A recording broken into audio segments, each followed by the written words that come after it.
వాతావరణ పరిస్థితులలో అనూహ్యమైన మార్పుల వలన వేసవి ముందుగానే ప్రారంభమైంది. అధిక ఉష్ణోగ్రతలు కూడా నమోదవుతున్నాయి. ప్రస్తుత పరిస్థితులు చేపల పెంపకంపై తీవ్ర ప్రభావం చూపుతున్నాయి. రెండు తెలుగు రాష్ట్రాల్లో సహజ సిద్ధమైన జలాశయములు, చెరువులు, కుంటలలో చేపల పెంపకం సాగుచున్నది. వివిధ కారణముల వలన నీటి మట్టము క్రమేపీ తగ్గటం జరుగుతోంది. వేసవి ముగిసే వరకు నీరు కొత్తగా చేరే అవకాశం ఉండదు. ఇటువంటి పరిస్థితులలో నీటి వనరులలో ఉన్న చేపల్ని నిశితంగా గమనిస్తూ తగిన జాగ్రత్తలు తీసుకున్నట్లయితే ఆకస్మికంగా చేపలు చనిపోయే ప్రమాదాన్ని నివారించి ఆర్థిక నష్టం కలగకుండా చేసుకోవచ్చు.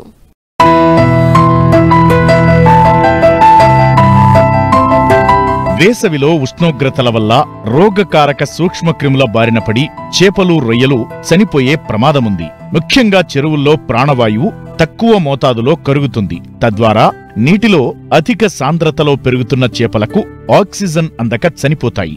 చెరువుల్లో సాధారణ ఉష్ణోగ్రతల కంటే అధికంగా ఉన్నప్పుడు చేపలు, రొయ్యల జీవక్రియలు పెరిగి అధికంగా పెరుగుదలకు తోడ్పడతాయి. ఈ సమయంలో సరైన మోతాదులో చేపలకు దాణాను అందించాలి. మోతాదుకు మించి మేతను చెరువుల్లో వేస్తే మేతలో ఉండే అమోనియం, నత్రజని వంటి పోషకాలు చెరువు సమతుల్యం దెబ్బతీస్తాయి. వృక్ష జంతు ప్లవకాలు విపరీతంగా పెరిగి అల్గాల్ బ్లూమ్స్ ఏర్పడుతాయి.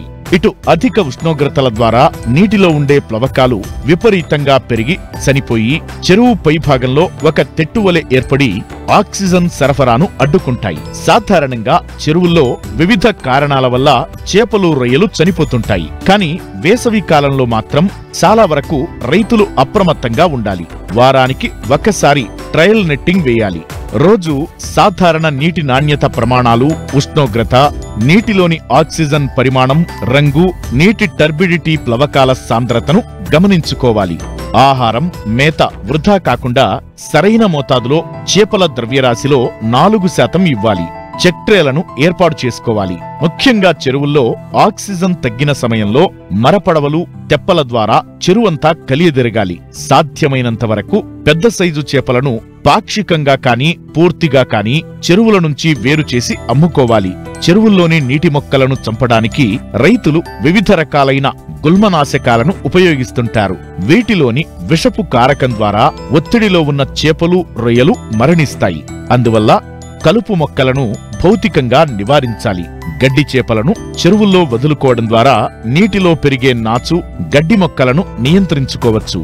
రైతులు ఈ యాజమాన్య పద్ధతులను ముందస్తుగా పాటించినట్లయితే చేపలు చనిపోకుండా కాపాడుకోవచ్చు.